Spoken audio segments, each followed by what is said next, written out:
there, I'm Grant, and I've got a bit of a confession. This is hard for me, but I'm a mathematician, and I'm afraid of calculus.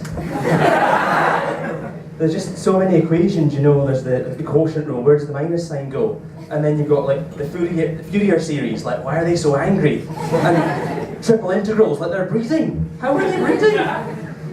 And worst of all, you've got differential equations, the wasps of the mathematical world. Because there's hundreds of different kinds, and it's impossible to remember how to deal with each type. You know, do I apply baking soda or vinegar? Do I run away or do I call in professional help? And exterminators won't do your homework for you. I think the fear started. It started when I had to differentiate costs. I thought that was a negative sign.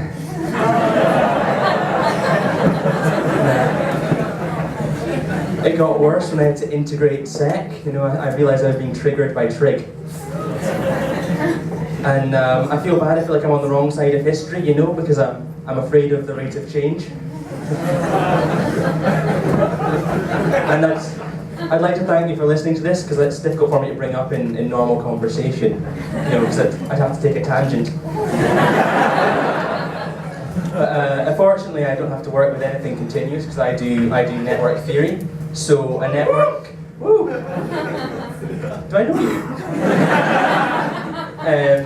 A network is a set of nodes, and they represent things. They could represent anything. They could represent people. They could represent species of animals. They could represent individual stocks. Absolutely anything. And then we draw an edge between two nodes in your network if they satisfy some criteria. So if, for instance, in the network of stocks, you could draw an edge between two stocks if they've been paired together at some point, which I think would be a good test for OCD. Because there's two different kinds of people who have OCD. There's people who actually have OCD and society should support them. And then there's people who say they've got OCD, but what they mean is they just like the volume on the telly to be an even number. And these are the people society needs to crush. And then in the network of people, you could say that the connection was if two people were friends. You know, so I'm assuming here that friendship's mutual, because if you're someone's friend and they're not your friend, you're not their friend, you're their stalker. Equally, so that now let's think about the network of animal species, and we'll say that the connection is if one species eats another species. So we send an ecologist out into the wilds of Kelvin Grove Park. Basically Bear Grylls, but with a clipboard. And if the ecologist sees an eagle, swoop down, grab a frog, and eat it, then we know two things. So first of all, we know that the ecologist is in the wrong place.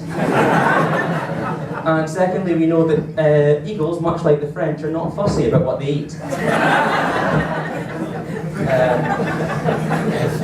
And then alternatively, you know, it could be that the ecologist, he sees a frog's tongue like lash out, grab onto an eagle, and ping back and swallow it whole. In which case, Jack the PhD, because quite frankly, I'm making a fortune off that footage. So I studied PPI networks, but I don't know how they got your phone number. And no, PPI stands for protein-protein interaction. So the nodes are the proteins in a substance like yeast, and we put an edge between the two of them if they interact. So in the I'm going to be honest with you, I don't actually know what interaction means. I probably should, but I don't. So I don't know if it's like they share some kind of chemical bond, or maybe they're like rubbing together in some way, like, you know, protein sexy times. Or, you know, are they having a conversation, you know, like, hello, I am a protein. What a coincidence, me too. Shall we go for a coffee to celebrate our unlikely meeting? I don't know why the proteins are French. I've never practiced that bit, and you know what it's like, first impressions. So I'm fairly sure that the interactions are like physical contact between two proteins. So it's like if imagine you're on an early morning commuter train, and if two people touch, then you draw an edge between them. Like a note, people don't like that if you do that on the actual train. And my job, so what I'm trying to do is I'm trying to find a good method of guessing which proteins are essential without doing experiments, because experiments, they are time consuming, they're expensive, and quite frankly, they're dangerous. They're a bit like elections, except you wear a lab coat and you can't bring your dog. So yeah, and a protein's essential if when you knock it out, the cell either dies or fails to grow in some way. So this is where the analogy with the train ends, because if you knock someone out on the train, your journey is definitely going to die, unless you knock out the driver. So what we can conclude from this is that the driver on the train is the only person that's non-essential. Have we got any ScotRail executives in the room? No? Good? Okay, that means I'm not giving anyone any ideas. Although there is at least one similarity between the two situations, in that you will have to go into a cell. But being a mathematician, it's quite hot, sweaty work, you know? It's like being a blacksmith. They slave away next to a hot fire. I toil next to a hot computer. That's the hot in the kind of thermodynamic heat giving off sense, not in the ooh la la sense, you know?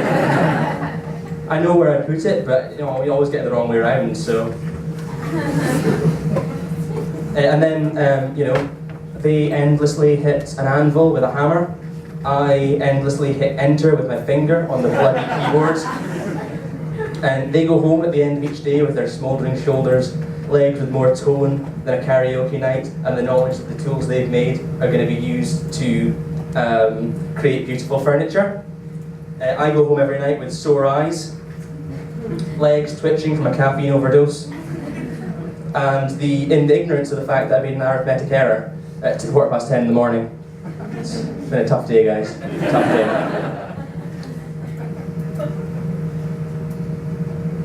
Oh yeah, and so like a blacksmith, a mathematician's job is to make tools. So the mathematicians behind group theory, they don't get any credit when physicists make advances in symmetry. Just like no one cares who forged Joan of Arc's sword. And we create all sorts of tools. So you know, we create tools anyone can use, like subtraction, truly the saw of the sciences, but also more sophisticated things like statistical distributions. Although the last time I asked someone to use a Poisson distribution, a Frenchman brought me 5 different sizes of fish supper. I'm concerned that I might be coming across as anti-French. That's because I am. But I'd like to justify that position. You see, I was wronged recently by a Frenchman. He was actually an Italian, but he worked in France, and I can't be anti-Italian because I like pizza. His name was Joseph Louis Lagrange. His crime, the popularization of differential fucking equations. Thank you very much.